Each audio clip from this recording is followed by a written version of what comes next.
Em 1988, 89, eu tinha um projeto de fazer um estudo sobre cidades. Nisso surgiu a vontade de estudar Brasília e a sua dinâmica territorial. Dessa cidade particular, dessa cidade moderna, me despertou como é que foi a história dessa cidade, a história da formação dela, esse cerrado, como foi a implementação, o canteiro de obra, os anos 60, os anos 70, os anos 80, como foi esse processo de expansão, a relação pendular, a cidade da segregação socioespacial, a pobreza longe, o núcleo, como foi isso? Este livro, Dinâmica Territorial, Cartografia, Monitoramento e Modelagem, é um livro que passeia por pelo menos 3 instâncias conceituais importantes. Uma primeira delas é a temporalidade.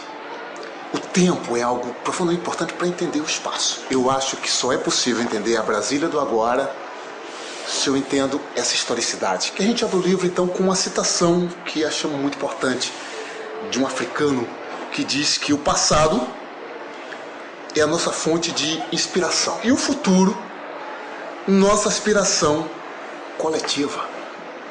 O que vem pela frente depende de todos nós. A primeira parte do livro, então, trata disso. A Brasília do projeto dos anos 50. Para entender o porquê do plano piloto, o sítio do plano piloto, a sua história, a sua historicidade ao longo dos anos. Então, quando eu vejo uma sequência de fotografias que para nós é extremamente importante, que me mostra desde os anos 50 até essa década, a primeira década do milênio, como é que o plano, que é o core, que é o centro da cidade, se consolidou.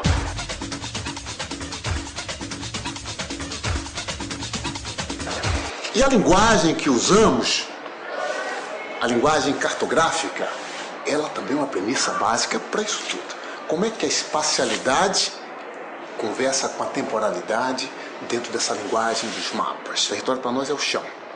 É onde o sentimento de pertencimento acontece. É onde a base do trabalho, da residência, das trocas espirituais, materiais, é onde a vida acontece. Então a gente toma essa premissa, o território, e Brasília é o exemplo. Aqui no Distrito Federal brasileiro nós temos o quê? Um pouco de todo o Brasil. Seja a tecnologia, seja a composição étnica, seja as contradições, e que essa Brasília não era só o plano piloto, essa Brasília era mais. Essa Brasília era Taguatinga, era Ceilândia, era Samambaia, eram os condomínios, que são parcelamentos urbanos dentro de um espaço rural. Tem a Brasília desse projeto dos anos 50, tem a Brasília da Unesco, que é a Brasília tombada, que é um centro também. Tem a Brasília, que é o conjunto urbano do Distrito Federal, que é essa Brasília que mais me agrada, que é a Brasília que eu diria da placa do carro. Quem mora em Taguatinga, a placa do carro está escrito Brasil. Quem mora em Planaltina, a placa do carro está escrito Brasil. Ou seja, esse cidadão, essa cidadã, quando perguntamos, você mora onde? Em Brasília. Em que parte de Brasília? Diz, Planaltina. Diz. Então, essa importância dessa cidadania real, que essa Brasília maior do Distrito Federal, ela é a Brasília geográfica, nos interessa, é uma metrópole jovem, está fazendo 50 anos, 50 anos e já tem as complexidades, as diversidades, as contradições, os problemas de velhas metrópoles. Brasília e Rio de Janeiro tem semelhança, Brasília e Salvador tem semelhança. É nesse sentido que Brasília é de todos os brasileiros, é o produto mais acabado. Os maiores índices de urbanização estão aqui. O que quer dizer com maiores índices de urbanização? O ritmo de crescimento, a desfiguração territorial, que são espaços ambientais, espaços rurais, que se transformam em urbano, que se transformam em agrícola. E essa velocidade é muito significativa e essa historicidade é o que é mostrado lá.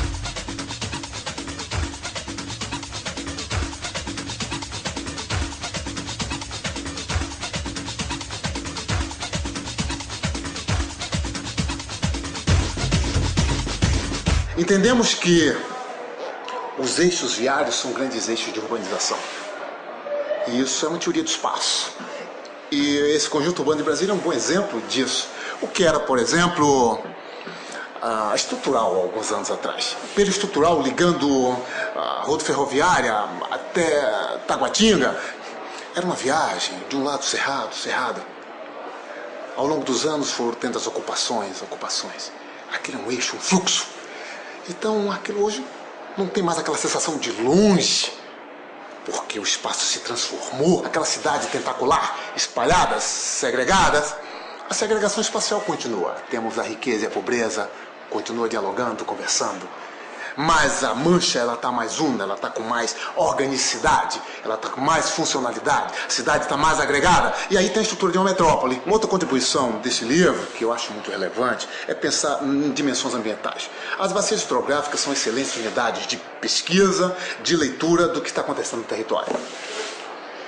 Então, olhar o comprometimento dessas bacias de urbanização é a premissa básica. A velocidade da transformação de uso que ocorre no Distrito Federal é algo preocupante, com o manancial, com a cobertura vegetal, com o cerrado. Isso para nós é extremamente importante. E aí a cartografia que elaboramos aqui nos mostra isso. Um dos mapas que eu acho muito importante é os espaços restritivos. Por exemplo, a urbanização. Onde está aqui, nesse tom mais avermelhado, mostra o quê? São espaços onde a urbanização não deveria ocorrer. Porque são áreas vulneráveis do ponto de vista ambiental. O que eu quero dizer com isso? O tipo de solo, a hidrografia, a formação geológica, a declividade do terreno. São indicadores de que não deveria ocorrer. Entretanto, o processo ocorre.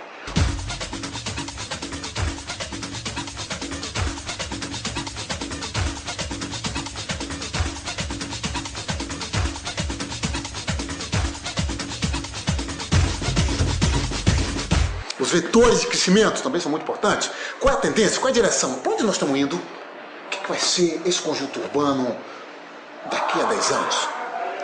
E aí, nesse monitoramento do crescimento, chegamos até uma projeção para 2015. Nós temos muitos espaços que estão em processo de consolidação. Seja ele crescimento horizontal, seja crescimento vertical. Tudo isso para quê? Para pensar o quê? Um futuro do Distrito Federal? Um futuro de Brasília? Ou um presente de Brasília, onde essas dimensões estejam mais presentes. E onde essas dimensões façam parte do conhecimento popular. Como o que se produz dentro de uma universidade seja realmente algo de um alcance maior. É um desafio de todos, a universidade com o pé na sociedade civil. Então essa cartografia está aqui presente, para quê? Para que qualquer cidadão entenda. Aí nesse sentido, essa obra, esse livro, tem um objetivo também educativo. A gente quer auxiliar nas dimensões, nos vários níveis da educação, para que o conhecimento que se faz na universidade, a produção, o saber, ele saia.